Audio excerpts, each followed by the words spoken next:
Hello students, this is the screen recording for your final assignment of the semester, the white paper assignment.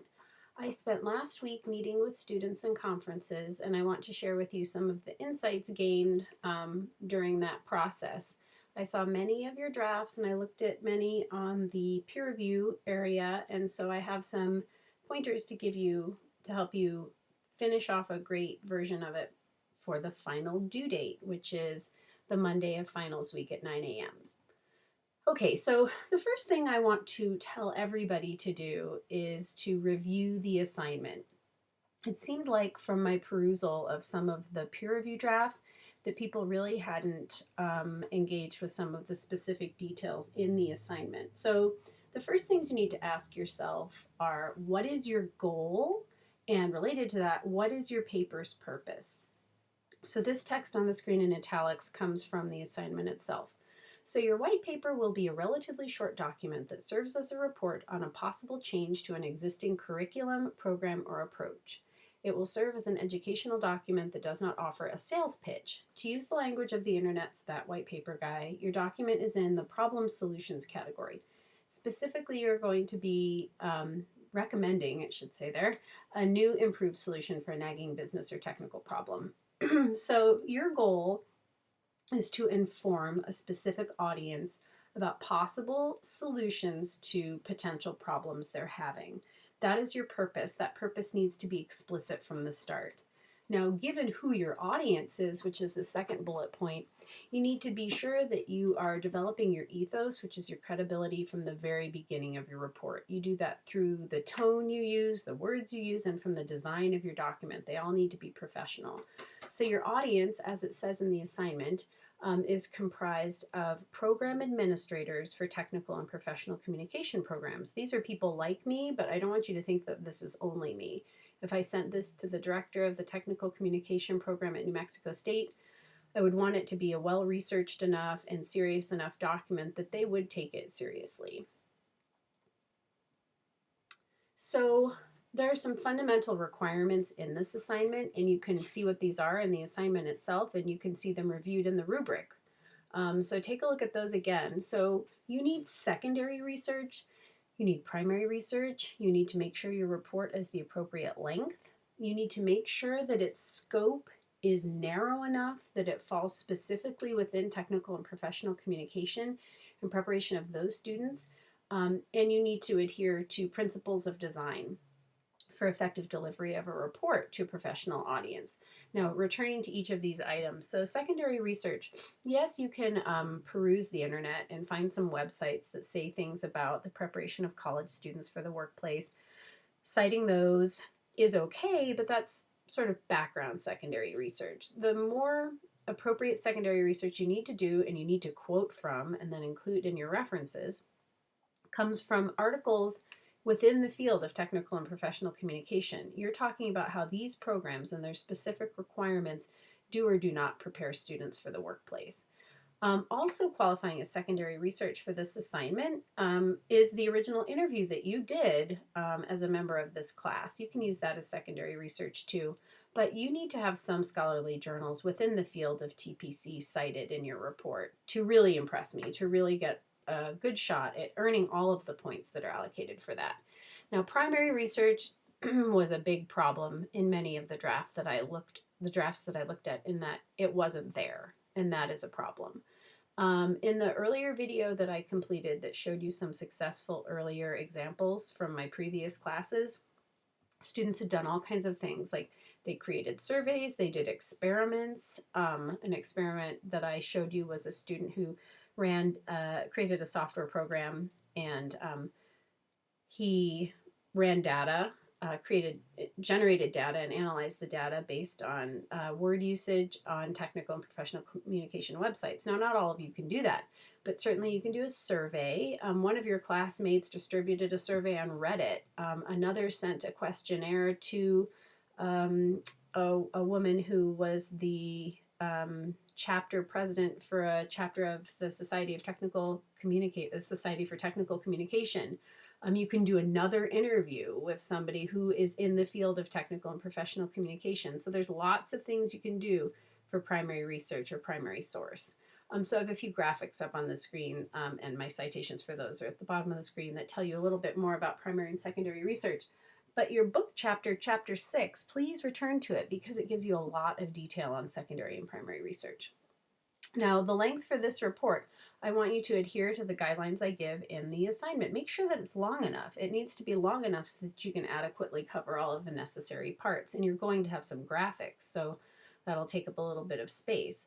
Now, you need to make sure that your general scope is narrow enough to pertain specifically to administrators in the field of technical and professional communication. They're not going to want to read you giving advice or offering analysis about other fields necessarily. You can give background, but you need to specifically be talking about this field, about students who are being educated in technical and professional communication in universities today.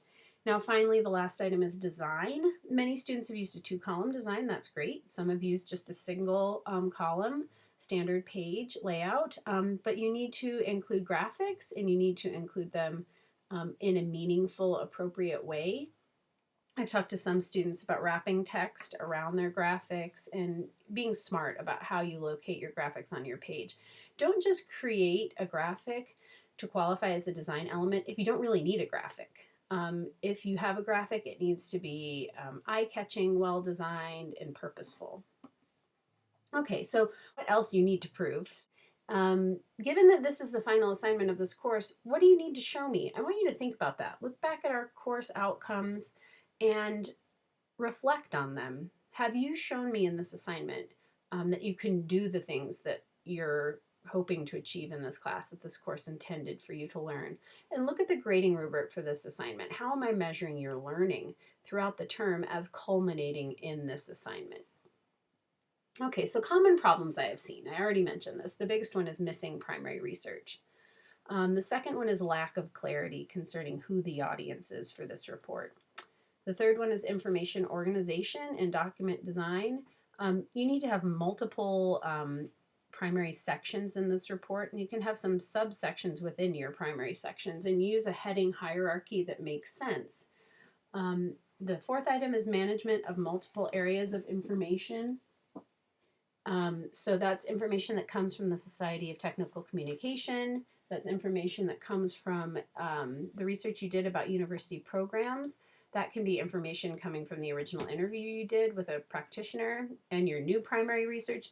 You need to hopefully organically weave these things together. You don't necessarily have to only locate them in the section that has the heading with the title that, within this parenthetical list I've included here.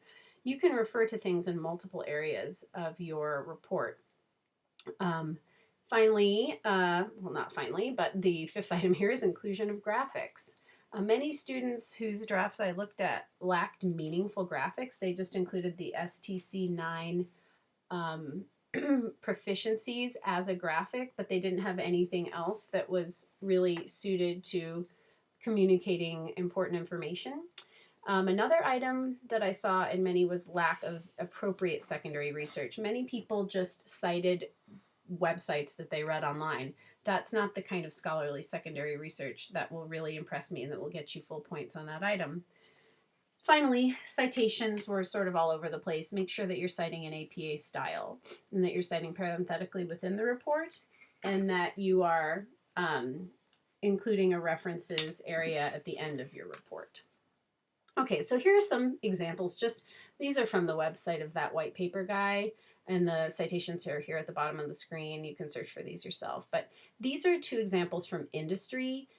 This one with all the color here, this is from Google. And if you go visit this page, and I'll leave that to you on your own time to do, you can see how they use design to help to organize their document and how confident and forthright their phrasing is throughout the document. This other one is from Canaxis, how CIOs can improve supply chain management, even with a tight budget. That's the title of this one. Again, it's a white paper that might be worth looking at because you can see, these are both much longer than you would need to write, but they might give you some ideas for how to cleverly organize your content in different sections. Now, the final thing I'm going to do in this video is show you some examples from your peers, a couple of examples from classmates this semester that are really strong and that show you the level that some of your classmates have achieved on this assignment. So you have something to look up to, and so that you understand what an sort of an A or really high achieving paper looks like. So I'm going to show you one that's certainly A level right now and one that's probably B level right now, but they're both really strong. So I hope this video has given you some examples so far, some information so far that's been helpful. Now we're going to move on to that next part. And before I segue into that, I'll just say good luck with your revision. This is the first example I want to show you. This is the one that I was saying is probably a B-level paper right now. You'll see that the student has a title page, Bridging School to Work, Transition of Students from School to the Field of Technical Communication. That's all very straightforward. The student has an abstract. Technical communication is an important factor in the world of technology. Technical communicators have a very important job. It is important for anyone pursuing this field to be prepared for anything and everything. Well, that's a little bit of hyperbole. That's a little bit vague and not totally on the head with what technical communicators do in fact need to be prepared for. And this student says, in this document, I will be discussing preparedness of college students as they transition from school to working in the field of technical communication and why being prepared is important. Well, being prepared is the importance of being prepared is pretty self-evident. I would like this student to push a little bit farther for specificity. And also the purpose of an abstract is to really abstract from the entire document the essential kernels of information. So the student needs to do a better job of giving a forecast of what this whole report intends to do. So this student, you'll see, has a citation here defining technical communication and quotes from Craig Baer from the Intercom article. That's fine. This introduction is a little bit long for all of this to be included in a single paragraph. One thing that's not yet abundantly clear is who this is being written for. I already reviewed in the earlier part of this video how you need to appeal to that audience, the audience of university administrators in technical and professional communication. So in order to establish your ethos for that audience of administrators in these programs, you can give a little bit of background about why you're writing this, in what context you're writing this. You're writing this for a introduction to technical writing class that gives you an introduction to the profession.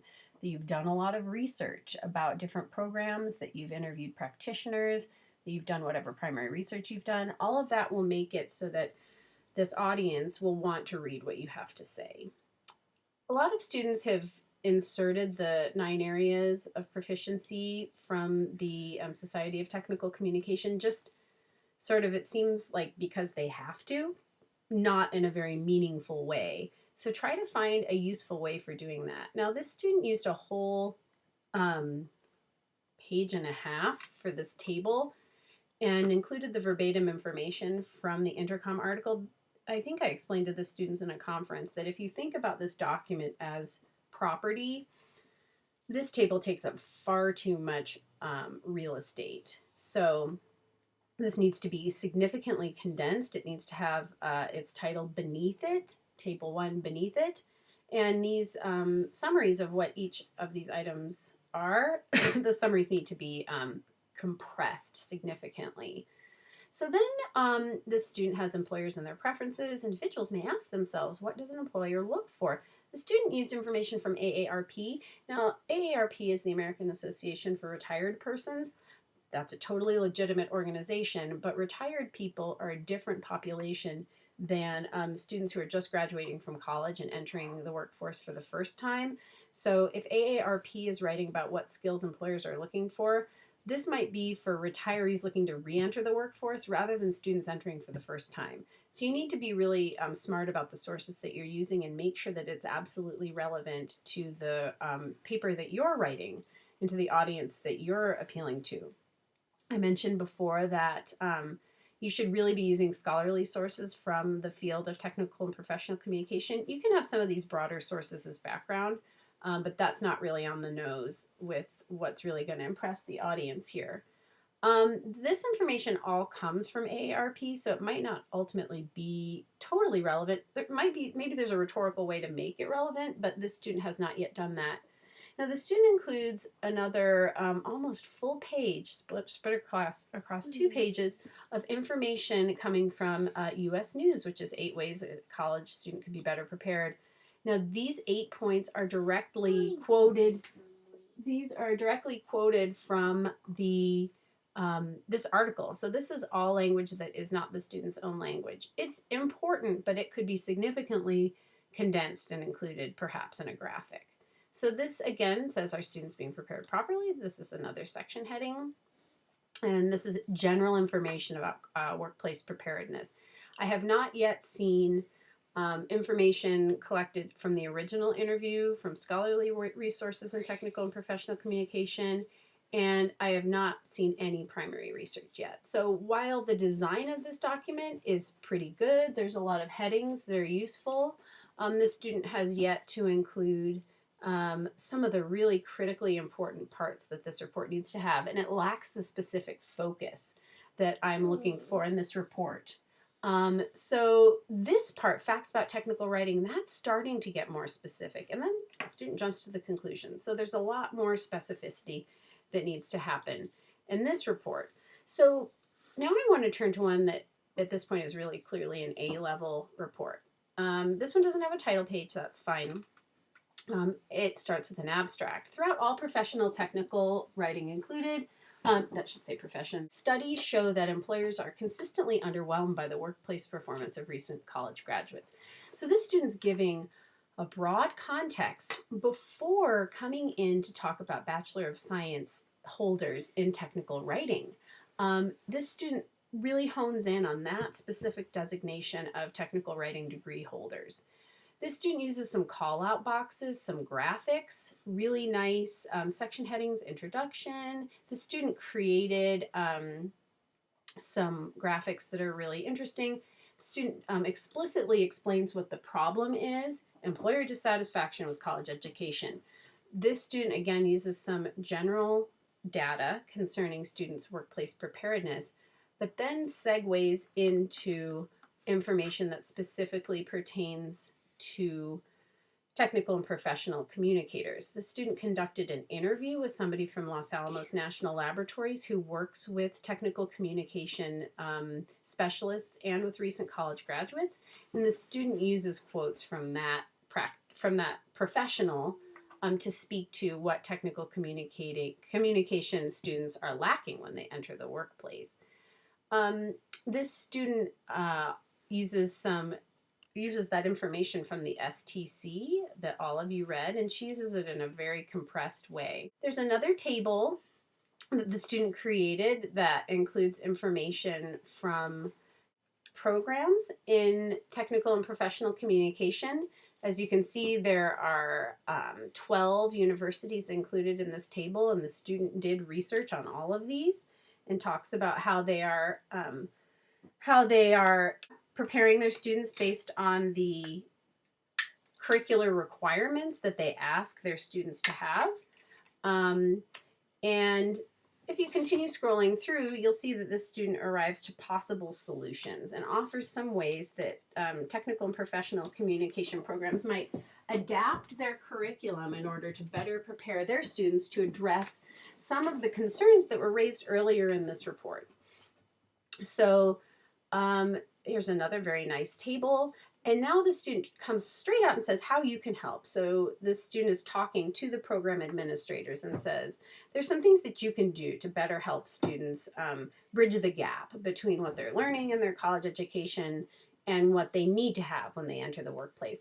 One thing that is important for you to know is that you can't turn your audience off right away. So early on in the report, you don't want to say, students are totally unprepared to enter the workplace, and it is the fault of technical and professional communication programs, and you guys are doing a horrible job. You need to start with a compliment and explain what's going well. Technical communication students are getting jobs at a higher rate than many other areas of specialization in college. That's great. You need to express also that there are some gaps, however. So anyway, coming to the end of this report, the student had yet to include the conclusion at the time of this draft. But as you can see, it's very professional, it's nicely designed, and the student covered a lot of those requirements that I highlighted early in the video as needing to be included to secure a very high grade on this report. So I hope that me reviewing these Examples with you has been helpful in showing you some of the things that you maybe could do in your own report. And if you have any questions in this remaining week before the final draft is due, please feel free to reach out to me and I will answer whatever questions I can. Thanks a lot. Have a good week.